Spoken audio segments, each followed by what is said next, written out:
Allahu Akbar. Allahu Akbar. Allahu Akbar. Allahu Akbar. Allahu Akbar. Walillahil hamd. Asyhadu an la ilaha illallah wa asyhadu anna Muhammadan abduhu wa rasuluh. Ayuhan nas, usikum wa iyaya bitaqwallah. Faqad fazal muttaqun.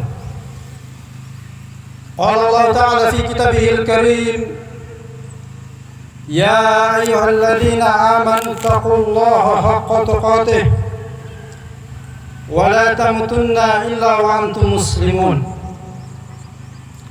Wa qala dan ya ayyuhalladzina amanu taqullaha wa qulu qawlan sadida yuslih lakum a'malakum wa yaghfir lakum dhunubakum wa may yuti'allaha wa rasulahu faqad faza fawzan 'azima. Wa qala dan fi ayatin ukhra, inna a'tainakal kautsar fasholli li rabbika wanhar inna syani'aka huwal abtar. Shadaqallahu alazim. Hadirin jamaah salat Idul Adha yang berbahagia, alhamdulillah pada pagi yang cerah hari ini marilah kita senantiasa memuji dan bersyukur kepada Allah Subhanahu wa taala.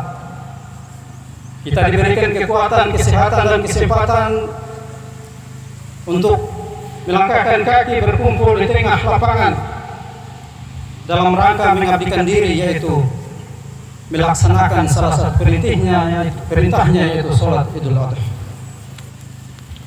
Salawat dan salam selalu tercurahkan kepada baginda Nabi kita Muhammad sallallahu alaihi wasallam, keluarga, sahabat, serta seluruh umat-umat beliau termasuk kita yang ada di tempat ini.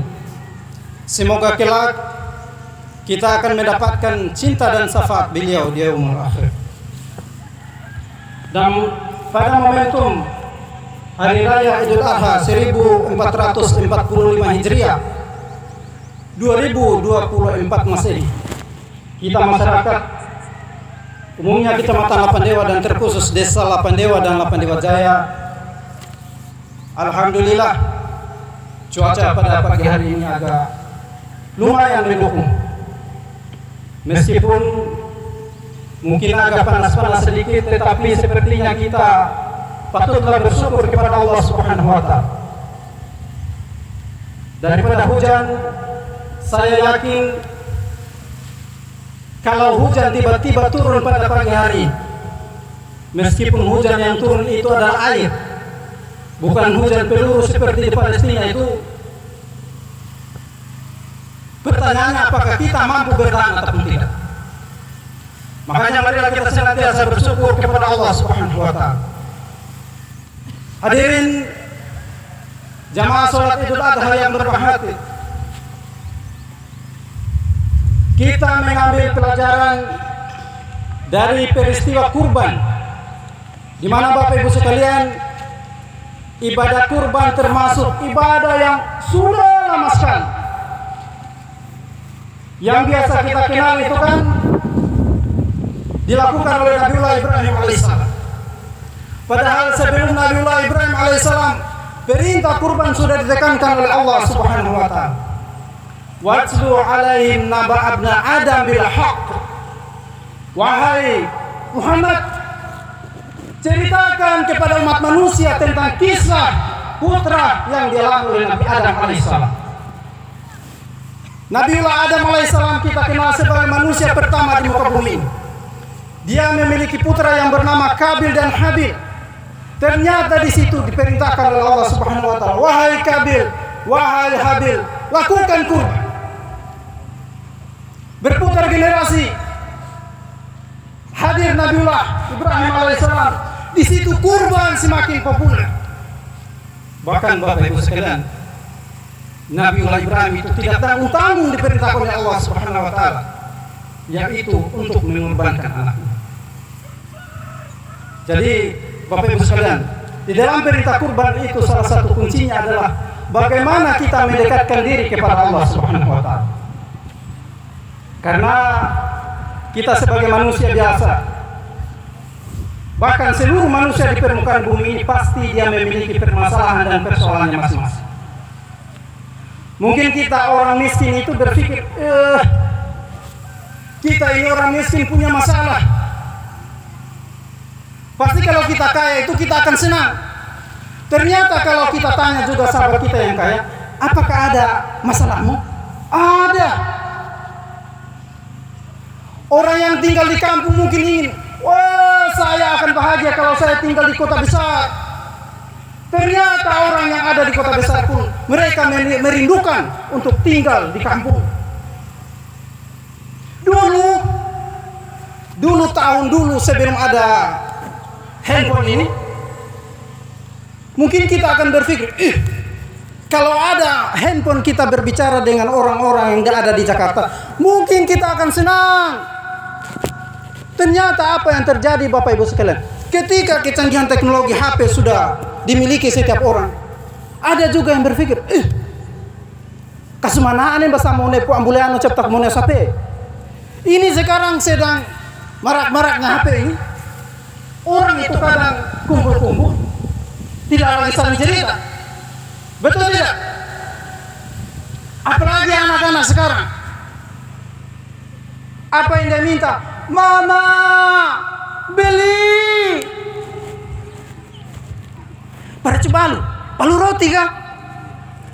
Cia, ya pereno, balu HP. Sudah dikasihkan HP, kira-kira dia sudah kenal lagi. Minta lagi, mama beli. Mau beli apa? Data. Ini anak-anak ini, mana yang suka minta data ini? Kita pikir kecanggihan teknologi ini akan kita senang. Ternyata ada lagi masalah. Makanya di dalam kehidupan ini kita berusaha untuk mendekatkan diri kepada Allah Subhanahu wa taala. Agar ketika kita susah juga kita senang, kaya pun kita lebih senang. Ketika kita tinggal di kampung mungkin kita bahagia, di kota pun juga kita bahagia. Yang penting kuncinya kita dekat kepada Allah Subhanahu wa taala. Bapak Ibu hadirin sekalian yang berbahagia, kita mengambil pelajaran daripada peristiwa kurban yang dialami oleh Nabiullah Ibrahim alaihissalam. Kalau sekarang yang kita diperintahkan bahwa kalau kalian mempunyai kemampuan kurban dengan unta, tidak mampu kongsi-kongsi, tidak mampu lagi beli sapi, masih mahal, kongsi-kongsi, tidak mampu beli kambing, tidak mampu beli domba, tidak mampu lagi kita korban perasaan.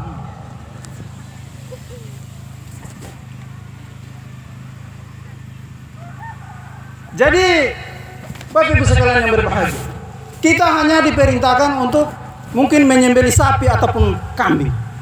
Nabiullah Ibrahim bertahun-tahun dia merindukan seorang anak.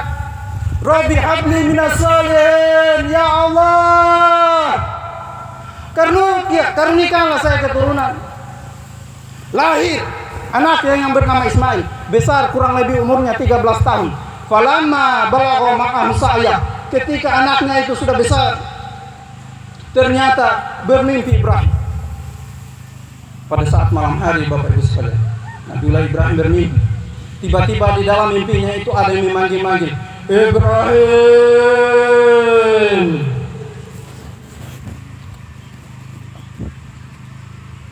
Kurbankan putramu yang bernama Ismail. Kaget itu Ibrahim alaihissalam. Ini mimpi ini kayaknya dari setan. Besok malam dia tidur lagi, hadir lagi. Ibrahim, kurbankan putramu. 3 malam berturut-turut. Perintah tersebut turun kepada Nabiullah Ibrahim. Nabiullah Ibrahim sadar bahwa ini adalah perintah dari Allah Subhanahu wa taala. Padahal anaknya itu hanya satu. Sudah besar, rajin lagi. diminta dipotong.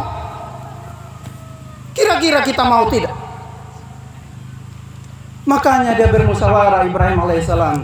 Ya bunayya inni ara fil manam anni adbahuk. Wahai putraku Ismail, saya bermimpi saya menyembelihmu. Bagaimana pendapatmu? Ya abati, if'al ma tu'marut, satajiduni insyaallah minas sabirin. Wahai ayahku, lakukan, saya ikhlas disembelih. Ternyata Nabiullah Ibrahim mendapatkan anak yang sangat soleh. Nabi Ismail ketika kecil dia tidak minta beli HP, tidak minta beli data, diminta ayahnya dikurbankan kepada Allah Subhanahu wa taala. Dia siap, rela. Sekarang anak-anak sekarang jangankan minta dikurbankan, kita suruh saja ambil air dulu. Weh, mana kecicilan. Ini anak-anak sekarang. Dengar baik-baik. Termasuk saya punya anak juga itu kadang kita suruh jaga dulu aden. Kita mau main bola di lapangan nih.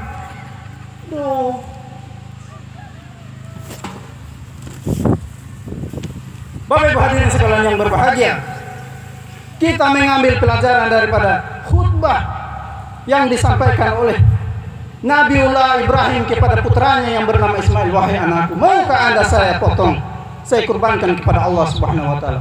Apa jawaban? Lakukan wahai ayah, anda insya Allah akan mendapatkan saya termasuk orang-orang yang soleh. Oleh itu Bapak Ibu sekalian, patutlah kita bersyukur kalau di dalam kehidupan ini kita diberikan kelebihan harta oleh Allah Subhanahu wa taala. Kemudian dengan harta tersebut kita diberikan kesadaran, kita digerakkan hati kita untuk berkurban kepada Allah Subhanahu wa taala. Karena perintah kurban hanya setahun sekali selama 4 hari. 10 Hijriah, 10 Zulhijjah, 11, 12, 13. 4 hari. Jadi mulai setelah ini kita sudah dianjurkan untuk memotong hewan kurban kita selama 4 hari berturut-turut. Masih dianjur. Nabiullah Ibrahim diperintahkan untuk menyembelih putranya, dan itu yakin dan percaya apa yang kita persembahkan kepada Allah Subhanahu wa taala pasti didengar dan dilihat oleh Allah Subhanahu wa taala. Yakin Bapak Ibu sekalian.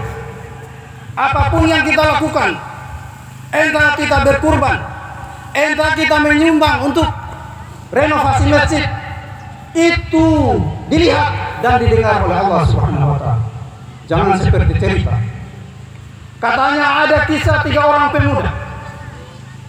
Mereka mengambil perahu menyeberang sebuah lautan untuk memukul sagu. Mengolah sagu.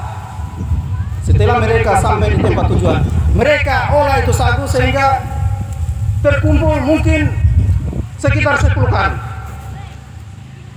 Kemudian mereka balik lagi, dayung perahunya, mereka muat ini sagunya. Tiba-tiba di tengah laut itu angin berhembus,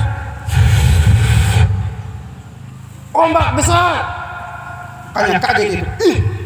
Ini kalau tenggelam kita punya perahu ini. Jangankan sagu, nyawa saja ini bisa melayang.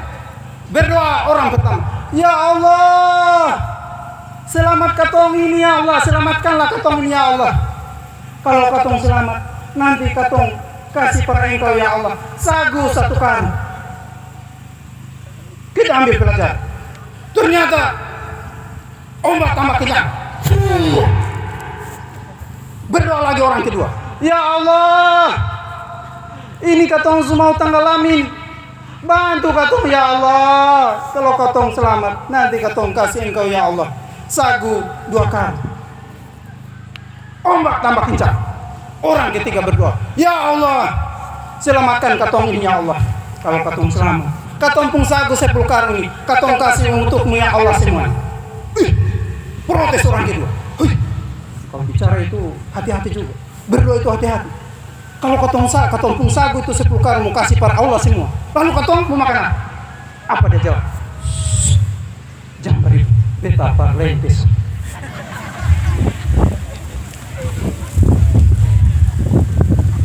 Dia pikir bisa membohongi Allah Subhanahu wa taala.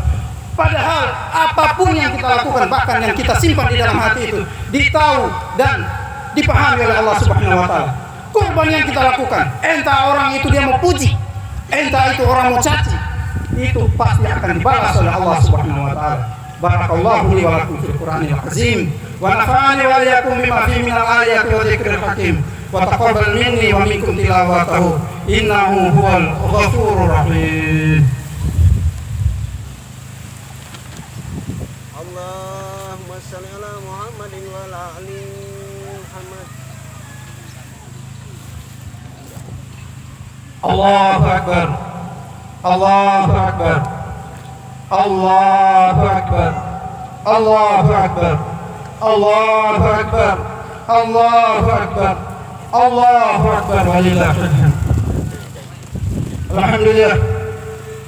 Marilah kita senantiasa memuji dan bersyukur kepada Allah Subhanahu wa taala. Mendekatkan diri kita kepada Allah Subhanahu wa taala. Karena kita umat Nabiullah Muhammad sallallahu alaihi wasallam, kita tidak seperti umat-umat terdahulu. Jikalau Nabiullah Nuh alaihissalam dan umatnya memiliki umur yang panjang, bahkan hingga ribuan tahun, kita umat Nabiullah Muhammad sallallahu alaihi wasallam umur umati baina sitin wa sab'in, umur umatku antara 60 sampai 70 tahun. Olehnya itu di dalam kehidupan yang singkat ini, marilah kita senantiasa pandai-pandai menghitung terutama umur kita. Sudah berapa lama kita berada di dunia? Kalau umur kita 60 tahun, kita sudah hidup selama 50 tahun, berarti tinggal 20 tahun. Kalau umur kita dijanjikan Allah Subhanahu wa taala 63 tahun, kita sudah 62 tahun, maka tinggal 1 tahun. Olehnya itu perintah kurban setahun sekali. Marilah kita senantiasa berusaha mendekatkan diri kepada Allah Subhanahu wa taala. Apabila kita mempunyai kelebihan materi, marilah kita berusaha untuk berkurban. Kalau mungkin kita belum sanggup juga, bisa kita menyumbang untuk kemaslahatan pembangunan masjid kita Al-Muhajirin yang dalam proses renovasi. Semoga apa yang kita lakukan senantiasa mendapatkan balasan yang berlimpah di sisi Allah Subhanahu wa taala. Alhamdulillah. Alhamdulillahilladzi arsala rasulahu bil huda wa dinil haq liyuzhirahu 'ala dini kullihi walau karihal musyrikun walau karihal kafirun walau karihal munafiqun. Allahumma shalli wa sallim ala Muhammad kama shallaita ala Ibrahim wa ala ali Ibrahim wa barik ala Muhammadin wa ala ali Muhammad kama barakta ala Ibrahim wa ala ali Ibrahim fil alamin innaka Hamidum Majid. Allahumma inna nas'aluka salamatan fid din wa afiyatan fil jasad wa ziyadatan fil ilmi wa barakatan fil rizqi wa taubatan qabla al maut wa rahmatan 'inda al maut wa maghfiratan ba'da al maut. Allahumma hawin alaina fi sakaratil maut wa najatan minan nar wal khawfi wal hisab. Allahumma ighfir lil muslimina wal muslimat lil mu'minina wal mu'minat al ahya'i minhum wal amwat innaka sami'un qaribun mujibu da'wat ya qadil hajat. Rabbana atina fid dunya hasanah wa fil akhirati hasanah wa qina adzabannar. Walhamdulillahi rabbil alamin. Assalamualaikum warahmatullahi wabarakatuh.